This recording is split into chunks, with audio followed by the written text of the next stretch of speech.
How many times do you think Zelensky has walked away from signing that agreement? Once? Twice? Let's listen to Scott Bessent explain how this has been happening. And this is not the first time that Zelensky has walked away. Here we go. President Trump sent me there to, again, we were supposed to bring the Ukrainian people closer to the U.S. people, send a strong signal to Russian leadership that we they had not only shared values, but now shared economic interest, and also have a strong signal for the American people that their tax dollars were actually going to work. Instead, President Zelensky and I had a very tough 45-minute meeting at a very loud decibel level, and I kept telling him, Mr. President, the purpose of this is to show the Russians there is no daylight between us. And at the end of the meeting, he said, well, I'm not signing this. And I said, at the end of the meeting, I said to him, what do you want to go out and tell the press? I said, because I don't want to go out and show the Russians that there's daylight in between us. And he said, well, I'm going to go out and say I'll sign it in Munich. Then he got to Munich, and he ran into Vice President Vance and Secretary Rubio, very different than Vice President Harris and Secretary Blinken, but he didn't sign the agreement. So finally, we were supposed to have the signing today. It was supposed to be a great day, and this is one of the biggest own goals in diplomatic history. Well, so 3 times. This is the 3rd time that he has walked away from it. And that was the Treasury Secretary, Scott Bessent. That was on Fox News, and we thank them for allowing us to use this video clip.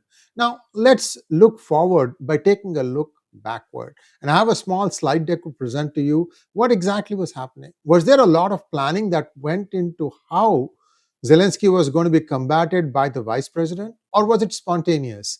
Let's take a quick look at it via a slide deck, and as a small request to all of you to please like this video. Here we go. While the Democrats are not happy, many are saying that this was Trump's strategic masterstroke. Why? We'll just come to that in a moment. Zelensky's visit to the Oval Office was anticipated as a power move to force US to accept Ukraine as a NATO member. But Trump knew that if he did that, then there would be no hope for peace with Russia. Remember, I've been telling you about this, that NATO wanted to surround Russia not only on its western border, but also on its eastern border to a certain extent, and also southern border, which is one of the southern borders is Ukraine. And then they also wanted to have Georgia join the NATO. So this would have been completely surrounding Russia, and that's not something that Putin is going to want. The right point at which he entered, was that a coincidence, or was it something that was planned? I don't think it was a coincidence. I think it was planned, but it was planned along the lines that if there is something like this, there's like a trigger. If Zelensky says this, then you shall do that. And like what Treasury Secretary Bessent said, first time he did refuse to sign it in the presence of Treasury Secretary Bessent, and then afterwards in the presence of J.D. Vance in Munich, and now the 3rd time. And he said he wanted to come and see Trump. Same, all 3, Macron, Keir Starmer, as well as Zelensky, all wanted to come and see Trump. Everybody has been saying the same thing, that we should include Ukraine into the NATO.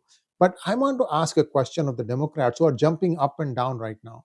I want to ask a simple question. When you had the chance, why did you not include Ukraine into the NATO? After all, Russia was amassed for close to 6 months on the northern border of Ukraine. Why didn't you do it? So these are all easy to say when you are not in power, but when you are in power, you understand the realities and why you would not want to do it. Well, if Ukraine becomes a member of the NATO, under Article 5, the United States would be forced to get into war with Russia, which the United States wants to avoid at all costs, because that would essentially mean that we would be heading towards World War III.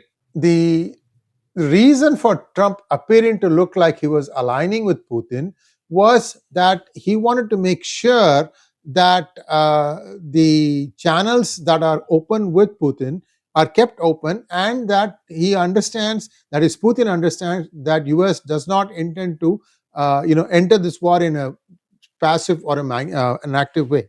But here is where things are getting really, really interesting. Zelensky wants NATO membership. That is that the US is not prepared to give. Then if he sees that that plan is not working, he starts backtracking and he just blew his top, in my opinion. But why did this come as a surprise to many? Because people haven't seen round one and round two of these talks. That's why they are saying that, oh, the vice president should have acted a little bit more measuredly. See, this is the thing. When you see a small clip of a larger picture, things, and you should not jump to conclusions on that. That's why I keep telling you that you need to watch the entire 40 plus minute conversation. Zelensky's goal was to drag US into the conflict by having US commit to including them in the NATO, and that did not happen. There's also one other thing. I've said this thing in one of my monologues in the past also, that NATO inclusion is a no-go as far as Ukraine is concerned. They may become a member of the EU at some point in the future, but that also not even now. In fact, if you've been following closely Trump's comments about Ukraine, he also said something a few days ago. He said that, in fact, Ukraine may not even be there. What does he mean? That Ukraine, the complete Ukraine, would it become part of Russia?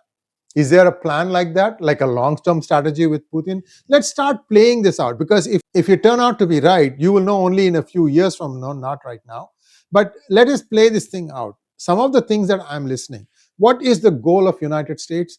To be as less dependent on China as possible. So one of the things that United States imports from China is aluminum today. They have imposed tariffs on them. They have imposed tariffs on the steel of China. They need an alternative for aluminum. And it is believed that Putin has promised an aluminum ore and a hydroelectric power generation plant by the side of aluminum. Purifying aluminum, cleaning it takes a lot of water. It's a water-intensive project. So you need both of them, and US would develop it. And this would be inside Russia. But bigger picture is, if US is present in Ukraine to try and take out the minerals, that means US is going to be there. Essentially, it is going to be some sort of a security blanket for Ukraine. What is Zelensky afraid of? That there may be no minerals and that there will be nothing. That means that after some time, United States might just leave. Is that what he's afraid of? Well, we don't know, but I think there is something there that they're not 100% sure that the amount of minerals being projected is really true. But the interesting takeaway is, if Trump and the United States commit to staying in Ukraine to develop their minerals, and also perhaps to use the other things such as commodities and so on and so forth, would that be enough? I don't know the answer to that question, and it's an open question as to what will the Trump administration do. Should Putin say that, look, I want to occupy the whole of Ukraine? Will they say, okay, fine? See, remember, there is a precedent to this. When Putin annexed Crimea, US did nothing. That was under Obama.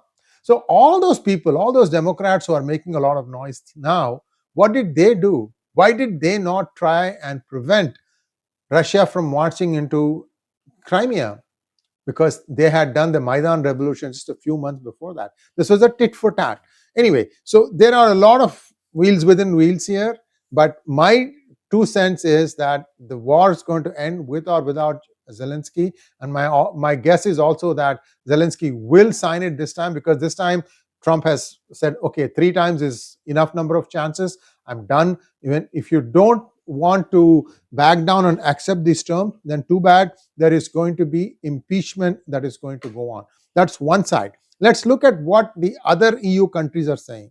Many of them are saying that they are with Ukraine, but read this one from Slovakia's Prime Minister Robert Fico. Slovakia will not support Ukraine either financially or militarily to enable it to continue the war. If others choose to do so, we will respect that. And then he's going on. Essentially, he's saying that I'm not on Ukraine's side. The other thing he's saying, that Ukraine is never going to be in a position of strength with respect to Russia. And he pushes for a reopening of gas transit from Russia through Ukraine, criticizing Europe's energy strategy. Slovakia is to the west of Ukraine, and they are now hurting because the gas lines have been shut off. So this is just one country. But what about the others? For example, it is believed Ksama said that he would send 10,000 troops to defend Ukraine, and some other countries have also committed some numbers like that. If you want 10,000 boots on the ground, you really need to send a force of 30,000, because the 10,000 active on the various fronts will need some backup support. They will need to rotate out with others so that they can get some rest time. So essentially, it becomes 30,000. 10,000 active, 10,000 backup, and another 10,000 to make sure that the logistics are running smoothly, because this is a multi-front war. It's not one area of, there's not just one theater of action. There is a lot of places. All across the Ukraine border, there is action going on. So how realistic is Europe's offer of defending Ukraine? I don't think Europe is in a position to do that. So Europe is in a bit of a pickle. They are trying to see if they can force US to accept Ukraine as a NATO country. And that is not working at this point of time. It did not work even when the Democrats were in power. So I think eventually this is what is going to happen. Many are also telling me that the deal has already been signed with Putin. And if Zelensky doesn't do this, then what's going to happen? Well, turns out that the opposition in Ukraine is calling for impeachment of Zelensky. Ukrainian MP Alexander Dubinsky just called for an emergency session of Ukraine's parliament to initiate impeachment proceedings against President Zelensky after the Oval Office shouting match. So, as we see, Zelensky's regime is also collapsing. You have some people who are supporting Trump in this in various countries, and the others, most of them, in fact, are aligned with the deep state. This is where things stand. If Zelensky is forced to resign, then somebody else will be in power. That person will most likely sign this deal, and life can move forward. And Trump would have won what he wanted. First of all, to wean United States off of China. Second, a peace deal with Putin, where Russia and US try to work together to harness some of the energies, like, for example, rare earth minerals, aluminum, and so on and so forth, and also to try and move forward. Because this is causing a great strain on the economies of the various countries because of the uncertainties about oil, gas, energy, what have you. So this is what is the hope. Let's hope that that's what plays out. Let's wait and see. A few more days, we'll know this. We'll keep you posted on the latest developments. Thanks for watching. Please like, share, and subscribe to our channel. Don't forget to click on the bell button for notifications. Also, click on all when you choose the bell button notifications so that you get all the notifications. Thanks once again. Namaskar.